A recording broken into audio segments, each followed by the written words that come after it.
तो आज हम लोग अपने विज़न आईएएस जो मंथली मैगजीन हम लोग देख रहे हैं उसका थर्ड टॉपिक देखेंगे। व्यक्तिगत डेटा संरक्षण विधेयक पर्सनल डेटा प्रोटेक्शन बिल के बारे में हम पढ़ेंगे, ठीक है, पीडीपी।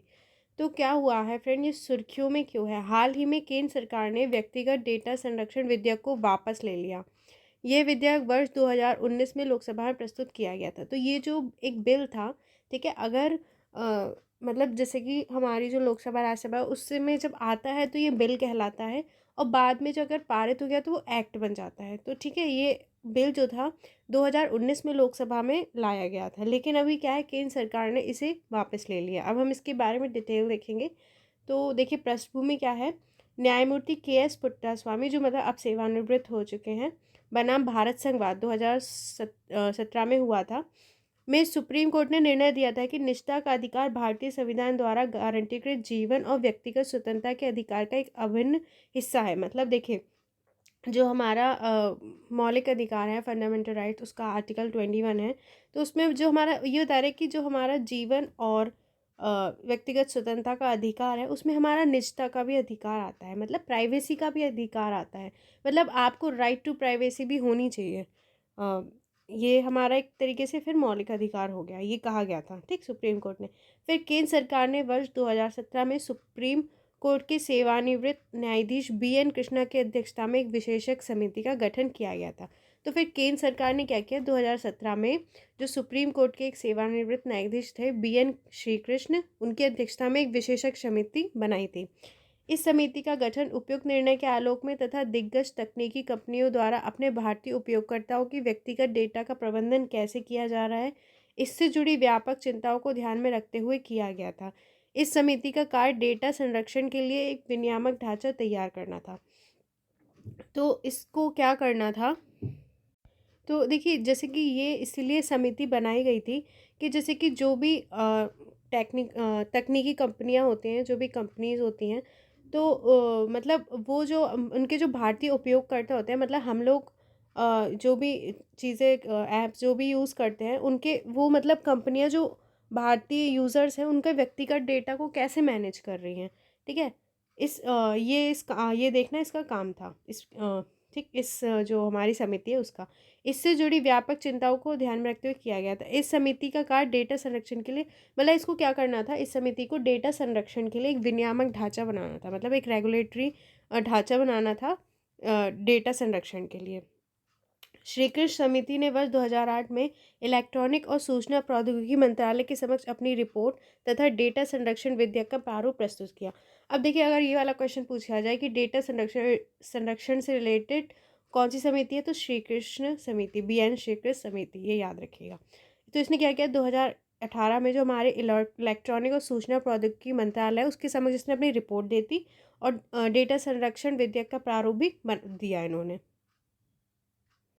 अब देखिए कि वर्ष 2019 में इस विधेयक को संसद में प्रस्तुत किया गया था, ठीक, इसका प्रारूप बनाया था बी.एन. श्री कृष्ण समिति ने, और इस विधेयक को 2019 में संसद में लाया गया था। बाद में इसे एक संयुक्त संसदीय समिति जॉइंट पार्लियामेंट्री कमेटी को सौंप दिया गया, ठीक है। एक जॉइंट पार्लियामेंट्री कमेटी बनाते हैं बिल के लिए, तो उसको दे दिया गया। जेसीपी ने नवंबर 2021 में अपनी रिपोर्ट, तो इसने अपनी रिपोर्ट दे दी हमें नवंबर 2021 में, जेपीसी ने, ठीक। तो सरकार ने कहा कि इस विधेयक के स्थान पर शीघ्र ही वैश्विक मानक कानूनों के अनुरूप एक व्यापक कानूनी ढांचा लाया जाएगा।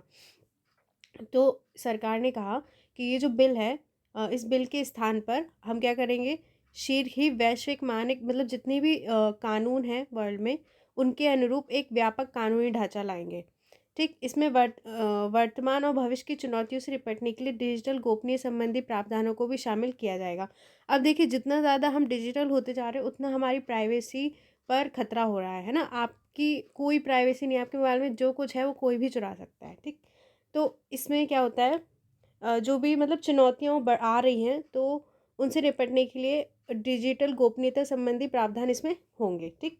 विधेयक को वापस लेने की ज़रूरत क्यों महसूस हुई? अब सबसे बड़ी बात है कि ये बिल वापस क्यों लिया गया। तो जेसीपी द्वारा व्यापक परिवर्तन करने का सुझाव। जेपीसी ने अनेक महत्वपूर्ण संशोधनों और सुधारों के सुझाव दिए और सिफारिशें की हैं। इसे ध्यान में रखते हुए सरकार का विचार है कि एक नया विधेयक लाना ही बेहतर होगा, ठीक। तो क्या हुआ था कि जो हमारी जेपीसी थी, उसने बहुत सारा चेंज करने का सजेशन दे दिया था जेपीसी कमेटी ने। तो बहुत सारे संशोधन और सुधारों के सुझाव दिए थे और सिफारिश की थी। तो इसको ध्यान में रखकर सरकार ने कहा कि हमें एक नया ही विधेयक लाना चाहिए। उच्च अनुपालन लागत प्रौद्योगिकी उद्योग विशेष रूप से भारतीय स्टार्टअप ने मुद्दा उठाया है कि पीडीपी विधेयक में डेटा के स्थानीयकरण से संबंधित नियमों का अनुपालन करने के लिए आवश्यक बुनियादी ढांचे की जरूरत होगी। इसके कारण उनके संसाधनों पर अत्यधिक दबाव पड़ेगा। तो क्यों वापस लाया गया कि बहुत ज़्यादा जो भी कंपनीज थी टेक्नोलॉजी रिलेटेड, तो उन्होंने कहा कि इसकी मतलब जो इस बिल में दिया गया है उसको पालन करने के लिए बहुत ज़्यादा कॉस्ट लगेगी। ठीक, जो भी हमारी प्रौद्योगिकी उद्योग ने ये मुद्दा सुझाया, मतलब जो हमारी भारतीय स्टार्टअप्स कंपनी थी, उन्होंने कहा कि अगर हम कि उन्हें डेटा के स्थानीयकरण से संबंधित जो नियम है उनको अगर उन्हें अनुपालन करना है तो बहुत ज़्यादा उन्हें बुनियादी ढांचा चाहिए है, जिससे उनके मतलब बहुत ज़्यादा रिसोर्स उन्हें चाहिए पड़ेंगे। ठीक, डेटा सुरक्षा और गोपनीयता को संतुलित करना विशेषज्ञों के अनुसार विधेयक की कई प्रावधान है, जैसे कि डेटा का स्थानीयकरण, हार्डवेयर की प्रामाणिकता से संबंधित खंड और अन्य उपबंध डेटा संरक्षण के दायरे में नहीं आते हैं। इसके विपरीत ये निजता के अधिकार के दायरे में आते हैं। अब देखिए, एक होती है डेटा सुरक्षा और एक होती है गोपनीयता। तो इन दोनों को बैलेंस करना प्रॉब्लम थी। जैसे कि देखिए, जो विशेषज्ञ थे उन्होंने कहा था जैसे इसमें कई प्रावधान है, जैसे डेटा का हमें स्थानीयकरण करना था, हार्डवेयर की प्रामाणिकता से रिलेटेड जो खंड था, ये सब मतलब डेटा संरक्षण के दायरे में नहीं आते, ये निजता के अधिकार के दायरे में आ रहे हैं। तो ये यहाँ पे प्रॉब्लम हो रही थी। विपक्ष द्वारा उठाई गई चिंता, विपक्ष ने भी एक आरोप लगाया था कि यह कानून सरकार को राष्ट्रीय सुरक्षा और अन्य कारणों का हवाला देते हुए अपारदर्शी तरीके से लोगों के व्यक्तिगत डेटा तक पहुँच का व्यापक अधिकार प्रदान करता है। मतलब ये बोल रहे थे कि जो सरकार है वो राष्ट्रीय सुरक्षा के नाम पर लोगों के व्यक्तिगत डेटा तक पहुंच जाएगी। ठीक, तो ये वाली एक प्रॉब्लम थी। ये सारे इसलिए विधेयक को वापस लिया गया। प्रौद्योगिकी के बदलते परिदृश्य के अनुरूप नहीं, इसमें कई और मुद्दे उजागर हुए जिन पर कानून बनाने की आवश्यकता है, जैसे नैतिकता और कृत्रिम बुद्धिमत्ता, एआई, ठीक है, आर्टिफिशियल इंटेलिजेंस, रैनसमवेयर का अधिक परिष्कृत होना, क्रिप्टो करेंसी और नॉन फंजिबल टोकन द्वारा ब्लॉकचेन प्रौद्योगिकी में वाणिज्यिक आयाम जोड़ना आदि। अब देखिए, टेक्नोलॉजी तो बहुत जल्दी चेंज हो रही है, तो मतलब कई सारे और भी मुद्दे थे जिन पर लॉस की ज़रूरत थी, जैसे कि ये बता रहे हैं कि एआई पर रैनसमवेयर जब पैसे मांगते हैं, ठीक, और क्रिप्टो करेंसी, ये इन सब चीज़ों पर भी क्या है लॉस बनाने की ज़रूरत थी। इसलिए नागरिक स्वतंत्रता संगठनों द्वारा प्रकट की गई चिंता, उदाहरण के लिए यह विधेयक सेवा और लाभ प्रदान करने हेतु राज्यों को बिना सहमति के व्यक्तिगत डेटा का प्रसंस्करण करने में सक्षम बनाता है। इसमें डेटा की सुरक्षा के लिए उत्तरदायी प्राधिकारी की जवाबदेही हेतु प्रावधानों की कमी है आदि। अब जो भी नागरिक स्वतंत्रता संगठन होते हैं उन्होंने कुछ चिंताएं बनाई, जैसे कि क्या है, यह विधेयक सेवा या लाभ प्रदान करने हेतु राज्य को बिना सहमति के व्यक्तिगत डेटा का प्रोसेसर करने में सक्षम बनाता है। मतलब जो भी राज्य है वो क्या करता है, वो व्यक्तिगत डेटा को देख सकता है, सिंपल सी बात।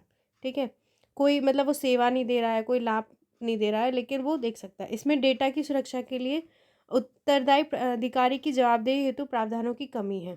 मतलब जो भी इसके लिए प्राधिकारी है उसकी कोई जवाबदेही नहीं है, ये सब इसमें प्रॉब्लम है। आगे की राह, आगे क्या करना चाहिए, नया डेटा संरक्षण कानून में उन आलोचनाओं और समस्याओं पर ध्यान दिया जाना चाहिए जो नागरिक समाज और निजी क्षेत्र द्वारा उठाई गई है।